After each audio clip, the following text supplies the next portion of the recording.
আল্লাহ রাসূল সাল্লাল্লাহু আলাইহি ওয়াসাল্লাম দেখেন নামাজের ফজিলত কত। আল্লাহ রাসূল সাল্লাল্লাহু আলাইহি ওয়াসাল্লাম বলেন আরাআইতুম লাউ আন্না নাহরান বিবাবি আহাদিকুম ইয়াগতাসিলু মিনহু কুল্লা ইয়াউমিন খামস মাররাতিন হাল ইয়াবকা মিন দারানিহি শাই لا يبقى من درنه شيء قالوا يا رسول الله لا يبقى من درنه شيء قال فذلك مثل الصلوات الخمس يمحو الله بهن الخطايا বুখারী মুসলিমের হাদিস, কয়েকটা হাদিস গ্রন্থে এই হাদিস কানা এসেছে।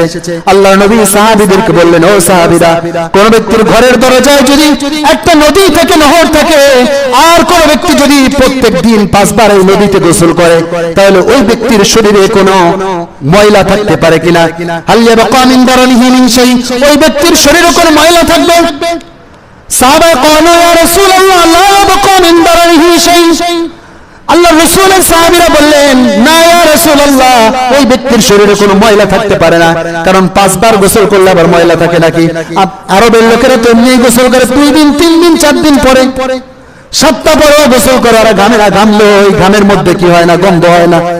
আমরা যেরকম ঘামলে আমাদের দেশে গন্ধ হয়, যারা হজ করতে যায় 15 দিন যদি ঘাম ফেলায় রাখে তাও একটু গন্ধ হয় না কাপড়ের থেকে। আমি যাইনি, জানি না, তবে যারা গেছে তারা বলছে যে এই ঘামে কি হয় না, কোনো গন্ধ নাই, একটু সেন্টেন মারলেই শেষ। হ্যাঁ, আল্লাহর নবী সাল্লাল্লাহু আলাইহি ওয়াসাল্লাম সাহাবীদেরকে যখন জিজ্ঞেস করলেন, ও সাহাবীরা, 5 বার যদি কোনো ব্যক্তি কোনো নহরের মধ্যে গোসল করে, গোসল করলে ওই ব্যক্তির শরীরে কোনো ময়লা থাকে কিনা? সাহাবায়ে কেরাম বললেন, ক্বালু লা ইয়াবকা মিন দারানিহি শাই। ক্বালু ইয়া রাসূলুল্লাহ লা ইয়াবকা মিন দারানিহি শাই। সাহাবীরা বললেন, ইয়া রাসূলুল্লাহ, না, ওই ব্যক্তির শরীরে কোনো ময়লা থাকতে পারে না। আল্লাহর নবী সাল্লাল্লাহু আলাইহি ওয়াসাল্লাম বললেন, ফাকাযালিকা মাসালুল খামসুস সালাওয়াত। আল্লাহ রাসূল বললেন যে 5 ওয়াক্ত নামাজের উদাহরণ এরকম, কোন ব্যক্তি যদি 5 ওয়াক্ত নামাজ সময় মতো ভালোভাবে আদায় করে, ইয়ামহুল্লাহু বিহিন্নাল খাতায়া, আল্লাহ তাআলা এই 5 ওয়াক্ত নামাজ পড়ার কারণে তার গুনাহগুলো maaf করে দেয়। আল্লাহ তাআলা কি করেন?